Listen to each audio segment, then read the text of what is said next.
en estos días hay que aclarar las cosas. No, formidable, es que mira, hay un montón de bares que se llaman Liverpool. Sí, yo sé. ¿Verdad? Bueno, pues hoy literalmente en Liverpool no sé si había bares abiertos, pero de que se lo han pasado genial, la verdad. Qué gusto tenerte por acá, Rodrigo. ¿Qué tal, Marcelo? ¿Cómo estás? Hola, ¿qué tal? Un saludo para todos. Como siempre, un placer estar acá.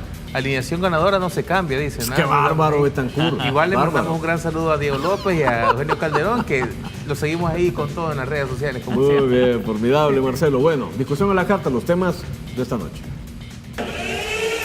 El Gráfico TV te trae.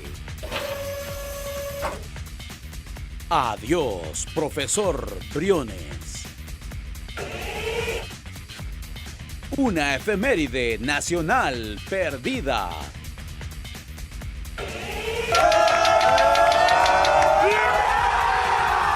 Y 30 años después, Liverpool, campeón de Inglaterra. Ayer hablábamos del distanciamiento de los de Liverpool. Bueno, muy bien, pero vamos a meterle de todo un poco. Vamos a arrancar con esta noticia, una noticia triste, la verdad. Esta madrugada nos enterábamos del fallecimiento del profesor Álvaro Briones, quien fue preparador físico de la selección de El Salvador durante varios años, incluida la eliminatoria hacia Sudáfrica 2010. Estuvo trabajando en el país nuevamente hace algunos meses. Fue preparador físico en Club Deportivo Faja, haciendo mancuerna con Carlos de los Cobos. También dirigieron juntos en la MLS, en México. Un hombre con una carrera dilatada, un verdadero especialista de la profesión, pero sobre todo un hombre muy particular, muy peculiar, un hombre que tenía literalmente una vibra positiva, un gran motivador y un hombre que se enamoró de El Salvador. Creo que lo podemos afirmar sin ningún exceso. Así es que, pues nada, comenzamos celebrando el haberlo conocido. Creo que nunca mejor dicho, personas que tienen una energía tan particular, lo justo es recordarles. Así es que bueno, aquí tenemos algunos de los datos del profesor Álvaro Briones. Muchos recuerdos, Rodrigo, del profesor Claro, Álvaro Briones, ¿no? Estuvo en el Audax Italiano, estuvo en muchos clubes, un gran profesional. Llegó a México después de empezar su carrera en Chile y ahí es donde se enamoró de la región también, porque se quedó a vivir en México, formó su familia ahí, su esposa es chilena, pero sus hijos se criaron en México, tiene nietos, ahora su esposa hablaba de él, diciendo un esposo excelente, un padre maravilloso y un abuelo inmejorable. Así es que sus familiares hablan muy bien de él, pero también la gente que lo conocimos. Yo recuerdo que cuando llega el profesor de los Cobos en el 2006 era una selección muy desmotivada, muy quebrada, y el profesor Briones fue parte de la clave para que ese equipo mejorara y diera pasos hacia adelante. Y estoy seguro de que el vestuario también se reflejó en la cancha. Estoy seguro de que la vibra y las enseñanzas de Briones le ayudaron a crecer a un grupo de personas que lo rodearon, que lo vieron. Así es que es una celebración de su vida. Marcelo. Pues fíjate que yo creo que era una persona que era imposible de que pasara desapercibida cuando entraba a una habitación, donde tenía mucho optimismo, tenía una gran energía siempre. Yo te digo que de los recuerdos, cuando nos tocó de repente coincidir con la selección, algún traslado de algún lugar a otro, él siempre se acercaba a los periodistas, es decir, ¿cierto? como para preguntarnos ¿Cómo van? sí, cómo está en la fotografía, cuál es el tema que queremos hacer, etcétera, etcétera, ¿no? Él siempre preocupado por nosotros, y cuando estábamos en los entrenos, recuerdo que sobre todo de los Cobos y Briones eran unas personas que permitían mucho la cercanía de la prensa en los entrenos, incluso tenían mucha confianza en ese momento en los medios, y siempre nos trataba de explicar. ¿Saben por qué los estoy apoyando a hacer esto? Porque lo que quiero es que en la cancha, cuando llegue tal proceso, etcétera, etcétera. O sea, era así. Y yo creo que primero de los Cobos tuvo otro preparador físico antes de Briones, un estadounidense que después se fue a la MLS y después llegó Briones. Y para mí él fue clave para que de los Cobos pudiera entrarle al grupo. Para mí Briones suavizó muchísimo la relación entre el plantel y Carlos de los Cobos. Y recuerdo que él debutó en un partido contra China, Briones, Un 2-2. un 2-2 allá en Estados Unidos, que más o menos que yo creo que cambió bastante la historia de esa grupo. selección. Terminó como terminó, pero hubo un momento en que ese grupo conectó. Yo creo que Briones fue importante para que conectaran. Correcto, un hombre que tenía la docencia en el corazón, además, que tuvo que decidir, recuerdo que alguna vez nos contó esa historia, él tuvo que decidir entre si dedicarse a la docencia o dedicarse al fútbol. Y bueno, yo creo que no se equivocó porque se granjeó admiración, cariño y respeto en muchos lados, entre ellos, por supuesto, en El Salvador. Así es que de acá pues le rendimos un sencillo, humilde y auténtico homenaje a haberlo conocido. Le enviamos un abrazo a su familia, a la gente que trabajó con él y que sabemos que también lo quiso mucho, entre ellos a muchos futbolistas salvadoreños. Descansa en paz el profesor Álvaro Briones. Bueno, colegas, pasemos ahora a Socialízame para también hacer un resumen de otras cosas que han ocurrido en las últimas horas.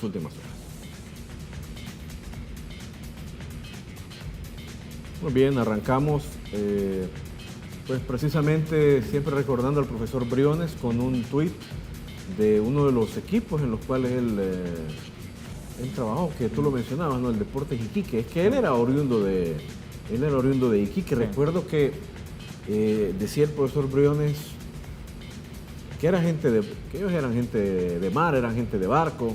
Incluso él bromeaba diciendo que había nacido en un bote, ¿no? Entonces, pues nada, hoy le recordaban desde la cuenta de redes sociales de ese humilde club de la primera división chilena, ¿no? Sí, es cierto. Debe ser uno de los históricos, porque yo lo tengo bastante presente ese equipo, ¿no? Sí, sin duda. Pasó mucho tiempo en primera división y el profesor Briones ahí empezó como profesional, le fue tan bien que creo que México también es una de las fronteras más importantes de toda América. Sí. Un fútbol muy saludable económicamente, así es que fue un paso adelante y si se quedó tanto tiempo, hizo una vida ahí, se lo mereció, ¿no? Sí, bueno, vamos a revisar qué es lo que ocurre con Socialízame, porque estamos esperando las municiones para pues, continuar con esta conversación. Como bien decía Rodrigo, hoy hablábamos con la viuda del profesor Briones. Yo me acuerdo, ¿sabes qué? De otra anécdota. Lo que pasa es que con el paso del tiempo a veces uno no sabe si le está agregando o le está quitando a las anécdotas. Pero yo me acuerdo que él contaba cómo es que se había hecho tan amigo de Carlos de los Cobos. No sé si tú tienes recuerdos de esa anécdota, pero yo lo que me acuerdo que más o menos él contaba es que él ya estaba trabajando en Monterrey como preparador físico cuando llegó de los Cobos. No sé si llegó directamente procedente del América, pero en todo caso llegó con mucha chapa, ¿no? De jugador que había estado en el América. Pero había llegado lesionado. Entonces recuerdo que Briones sostenía que en esa época, en el lugar en el que entrenaban, que no recuerdo cuál era el lugar en el que entrenaba Monterrey, pero que en el lugar no había gimnasio, lo que había era una capilla. Entonces recuerdo que él decía, tapamos a los santos y pusimos unas máquinas. Y decía Briones, yo no sé al final si fueron los santos o si fui yo, pero quedó completamente recuperado. Y ese era el profesor Briones, literalmente. Bueno, si no tenemos... Bueno, pasemos al siguiente entonces. Vamos siempre con Socialízame. ¿Qué tenemos? Usted dispara y aquí le hacemos, mi estimado productor, porque creo que tenemos... nada de Socialízame. Vamos a un día como hoy entonces. Bueno, vamos, tenemos algunos inconvenientes técnicos, pero vamos a pasar a esta sección y luego volvemos con el Socialízame, porque tenemos muy cargada la agenda de las efemérides también. Sí. Y hay varias, bueno, la verdad todas están muy muchas especiales. Felices, 25 de junio hay... Tenemos 4 de un 25 de junio y una de un 26. Comenzamos rápidamente para destapar aquí el baúl de los recuerdos. Arranquemos, mi estimado, con... Bueno. Y después aguantar, como siempre, ¿no? Sufriendo.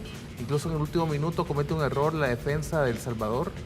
Permite un tiro libre en la media luna del área grande, ¿ve? Y pasó, pero tan fue cerca eterno, fue tan cerca del poste, se perdieron como 6 minutos de protesta de los jugadores. Había muy poco público en el estadio además y estábamos cerca de 2 periodistas salvadoreños contra como 22 australianos. Y aparte el otro era salvadoreño argentino. El chino Martínez. El Chino Martínez, claro, su amigo de la casa. Chelo, ¿qué no vimos en la tele? Decirnos algo que decís, no, esto no se vio en ningún lado. Mira, ¿qué hizo el Tuco? Yo siempre me quedé con la duda. ¿Qué hizo el Tuco? Llegábamos muy cargados al partido, el Tuco y yo. Mira, nosotros de alguna manera, como pasamos tanto tiempo con la selección, éramos parte de la familia, además periodistas, etcétera, todo el staff y los traductores turcos, también todos éramos una gran familia. Llegamos incluso a preocuparnos porque él estaba demasiado tenso. El Tuco. Demasiado preocupado desde que llegó a Turquía, desde que estuvimos en la costa mediterránea Es que, con mira, 3 partidos previos. ¿Vos te imaginas los fantasmas que azotaban al Tuco? Claro. Sí, Porque entonces... es que es inevitable pensar que él de alguna manera recordaba lo de España. Claro. Recuerdo que Giovanni Trigueros Supongo. Lo que hacía era llevárselo a caminar por la playa o por las calles de la ciudad en que estuviéramos en Turquía para tratar de calmarlo, para que pensara en otras cosas, porque pasaba demasiado. Pero ese día le lo costó viste- mucho dormir la noche antes de ese partido Seguramente. incluso. Pero ese día lo Al viste Tuco. feliz al Tuco. El Tuco no se movía. El que gritaba de todo, el que se moviera, Giovanni Trigueros. Bueno, Pero el una Tuco- gran anécdota. Miren, vamos a hacer un programa especial en algún momento revisando ese grupo, esa generación y qué lecciones pudo nuestro fútbol aprender de aquello. No sé si las habrá aprendido. Sí.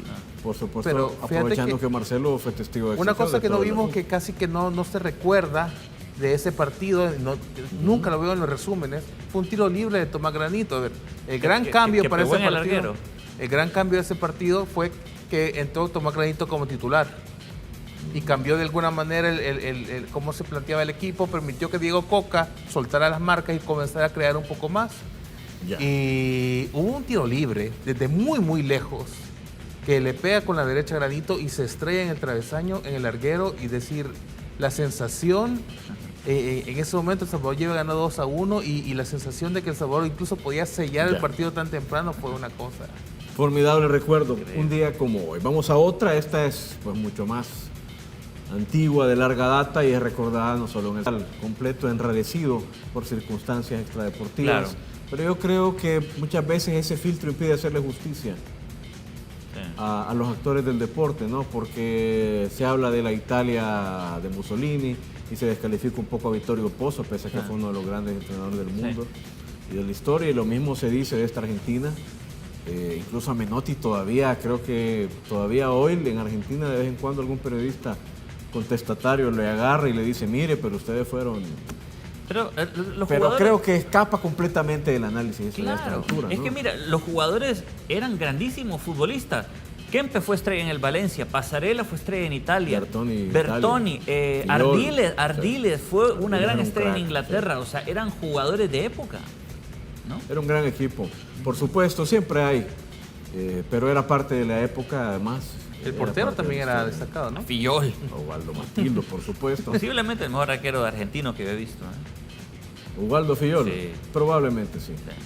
Bueno, ¿no tenemos por ahí algún documento extra de este partido? ¿Alguna foto o algo? Pregunto. Si no, pues vamos al siguiente porque tenemos cargada la sección de un día como imaginé. Pero qué goles, ¿verdad? Sí, Ese- yo siempre creo que en México 86 se acuerdan del partido contra Inglaterra y yo creo que de repente incluso el partido contra Bélgica fue mejor para hoy. Mira, Gracias por compartir. Esta foto. es del 78. Claro, al final del 78, el Conejo Tarantini, el defensa, y el portero Fillol se abrazan y llega un aficionado, Víctor del Águila se llama, un hombre que había perdido los brazos de niño por un accidente con una torre de electricidad y llega en medio de la cancha a quererlos abrazar. La foto la toma un fotógrafo del Gráfico de Argentina llamado Ricardo Alfieri y se llama, obviamente, El Abrazo del Alma. Resume muchas cosas Sí. también esa imagen. Bueno, muy argentina esta parte de la sección. La afición del Salvador se comportó de una manera reprochable, de una manera que afectó futbolísticamente y que arruinó ese proceso de selección. La afición arruinó a la selección. ¿Por qué? Porque empezaron a tirar objetos a la cancha. El partido fue suspendido. El partido fue suspendido y El Salvador... Era el primer partido del Salvador en la eliminatoria. Pudo haber seguido jugando y quizá clasificábamos, qué sé yo. El Estados Unidos no estaba en su mejor momento. Y tuvimos que jugar el resto de la eliminatoria en Honduras, lejos del Cucatlán, porque a un grupo de aficionados se nos ocurrió, y voy a decir la culpa es nuestra, porque yo estaba en el estadio y... ¿Usted tiró cosas? No, yo no tiré cosas. Ah, bueno. Estaba muy lejos y tenía apenas 11 años. Ah, no caían las cosas que tiraba. No. Pero sí puedo decir que todos los que estuvimos en el Cuscatlán esa tarde fuimos los culpables que no fuéramos a Italia 90. Muy bien. La afición fue la culpable, diría 90%. Mire, lo bonito es que contó la anécdota y se quitó unos años, fíjate. De parte. No, formidable, muy bien, Rodrigo Arias, genial, muy bien. Pero bueno, recortamos el gol, que es lo que yo creo que muchos al final atesoramos de ese partido. Sí. Pero lo que cuenta Rodrigo fue una losa terrible. Costa Rica termina clasificando al Mundial y firmando un gran Mundial. ¿Cómo es la memoria? Porque yo ahorita lo veo, ese fue el primer partido de la selección que yo vi por televisión. Primera vez que vi a la selección yo. Y era más espectacular en mi memoria. Ese tiro de Archuleta, te digo que voló más. No, pero era un golazo. Sí, es un golazo. Es un golazo, muy bien. Y vamos a terminar con una final de fútbol nacional. Debe ser de las pocas que se han jugado a finales de junio. Sí. Una final que el FAS le ganó al Firpo 3-1 en 2005. No tenemos todo el partido, sino este gol que creo que resume, a partir de esa jugada de Murga, de cómo quita la pelota y todo lo que se genera después, fue el gol del parcial 2-1. Pero creo que resume lo que tenía aquel FAS en su mejor momento. Mirá la jugada y esa serie de pases. Ventos creo que hace el pase y llega Mafla. Una locura de jugada. Un equipo que estaba ya muy aceitado, ¿verdad? Sí, fue el 3-1. Era un Firpo con mucha energía. Había ganado el Limeño 6-1 en la semifinal. Pero el FAS era el FAS. El FAS de la Chochera en su mejor momento. Además fue el último título que ganó este equipo con la Chochera. Además, ahí fue como el colofón del FAS. Correcto. Así es que bueno, eso es lo que teníamos en la sección un día como hoy. Es todo bueno, ¿verdad? Hemos soltado el barrilete cósmico. Hemos soltado un poco la memoria. Y antes de irnos a la pausa, vamos al Socialízame. Ahora sí, muy bien, gracias. Perfecto. Bárbaro. Y bueno, vamos, dispárenle. Vamos a comenzar recordando lo que decíamos sobre Deportes Iquique, que hoy pues recordó al profesor Álvaro Briones. Iquiqueño y preparador. Correcto, así es. Muy bien, vamos ahora con un Instagram que compartía hace algunos días, el Ruso Flores compartía esta imagen, pero nos da pie para informar que ya la MLS, Rodrigo, está armando el calendario y ya se sabe quiénes debutarán en MLS Easy Back. Exacto, será en Florida, será en Orlando, donde compartirán casa con la NBA, que también irá a esa parte de Estados Unidos a jugar su temporada express. Pero eso ya está a la vuelta de la esquina, ¿no? Porque es como semana y media y ya estamos jugando ahí en la MLS. Sí, yo entiendo que es 7, 8 de julio, ¿será de ¿no? este fin de semana al otro? Sí. ¿Qué va a hacer eso? Faltan unos 8 o 10 días. Yo creo que hasta la MLS le vamos a encontrar un sabor particular. Sí. Porque el formato está muy bonito y además hay compatriotas defendiendo algunas camisetas por ahí. Muy bien. Vamos ahora con... ¿qué más tenemos? Creo que hay algo de Darwin Serén, ¿será? ¿O me equivoco? Sí, claro. Sí. También Darwin compartió estas imágenes hace algunos días. Yo le veo el pelo diferente a Darwin Serén, ¿será? Se ha hecho como unos rayitos. Sí. Ese es el término. Sí. Muy bien. Porque se había hecho otra foto en la que salía más cerca y ya se le notaba los tintes rayitos rubios. Se llama ese tratamiento. Sí, claro. Muy bien. Bueno, pues nada, Darwin está en un grupo súper fuerte, así que le deseamos mucho éxito. Esto lo compartía hoy la cuenta del Águila. Así como ahorita ya no hay fichajes ni otra cosa más que jugar con la afición, entonces el Águila invitaba a su gente a decirle o preguntar qué significa para ti ser de Club Deportivo Águila. Pero como aquí no hay ningún aguilucho, entiendo, pues nadie nos puede responder. No vino el aguilucho ahora. Aquí no hay ningún aguilucho, Rodrigo. Bueno. Aquí hay un fitista fútbol clubeño, que es el señor Calderón, que le va al Fito Fútbol Club. Ajá. Y de otros equipos. Y esto que lo compartía FAS preguntándole a su afición cuál logo le gustaba más. Aunque yo sinceramente entre el segundo y el tercero no veo ninguna diferencia. Sí, yo tampoco, no entiendo. Uno es un tigre más amarillo y el otro es un tigre más fíjate, pálido. No entendí esa parte. Obviamente el primero es un logo que le hace justicia al FAS de los años... Exacto, los años 60. 60, ¿verdad? Bueno, muy bien. Perfecto, eso es lo que teníamos en Socialízame. Hemos hablado un poco de todo. Al volver, vamos a hablar del Liverpool. Así que esto se va a poner Muy interesante, no le cambie, ya regresamos.